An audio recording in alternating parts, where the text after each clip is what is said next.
had MPs come from Northern Ireland, we've had MPs from Wales, we've had cross-party politics come in, and everybody, to a man and a woman, has been staunchly behind the campaign for red lights, for rescue and recovery operators, for VROs, our safety and the safety of the public that we're serving. Enough time is passing, we need to act quickly, give us the use of a red light. It will be controlled, we will put training in place. It won't be every single recovery truck just to use that red light.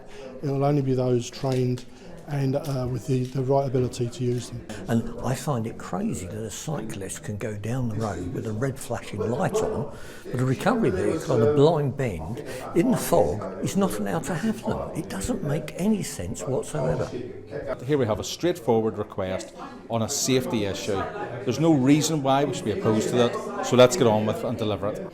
It seems to me that it's entirely sensible that we look at measures to reduce the numbers of people working in the roadside recovery industry who are killed or seriously injured. Of course, we want that to be zero. If there's something that we can do, there has to be a very good reason if the government aren't prepared to take action.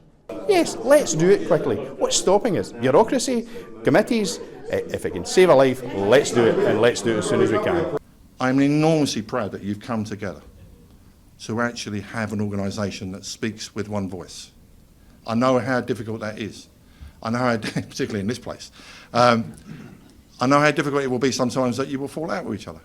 But actually stick together, because if you stick together, we stand a chance of changing what's going on out there and having a safe industry, which is what we really need.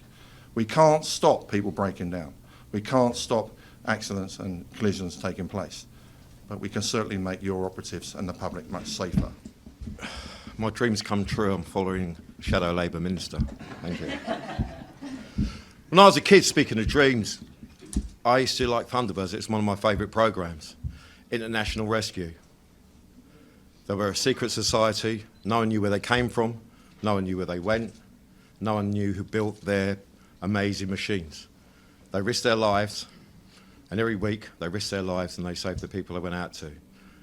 Little did I know when I joined the recovery industry, that's exactly what I've joined. Because that's what we do. We're the best kept secret, essentially we're the fourth emergency service, yet nobody knows what we do, nobody knows where we come from, no one knows how we fund ourselves, and no one knows what they'd do if we weren't around.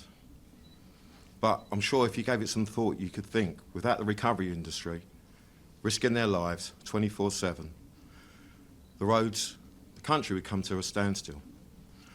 But we don't really want to go there.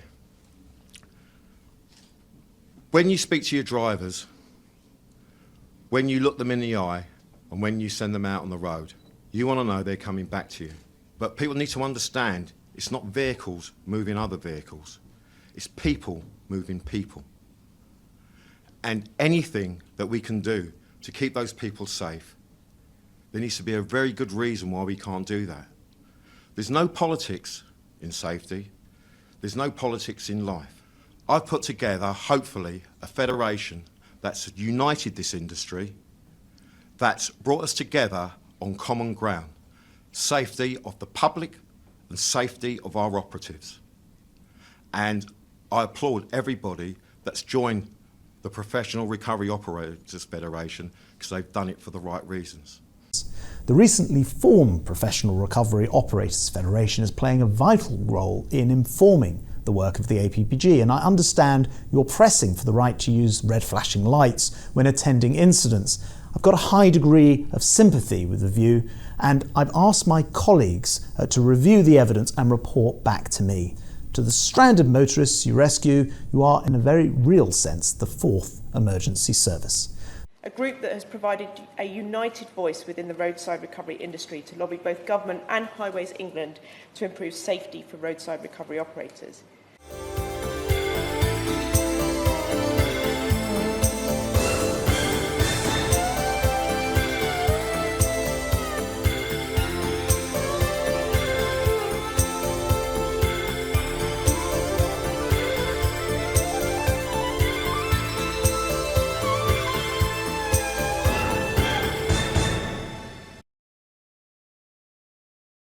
Now, roadside recovery vehicles will be allowed to use red flashing lights instead of amber in an attempt to reduce the likelihood of them being hit as they do their work. To be clear, these red lights will only be put on when the vehicle's stationary? Yes. Right. Yeah, this is a very important point.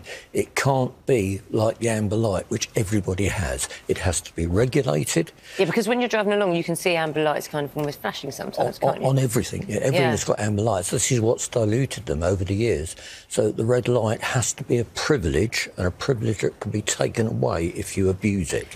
So is this going to be regulated, this use? Very much so. We will be relying, obviously, on the industry to put together the requirement that, you know, we've all thought about the training that must go into it. But the important thing is that you'll be relying on police, highways agency people to make sure that people only use it correctly. And if they don't, then it's going to be taken away from them. We cannot let it get like the amber light.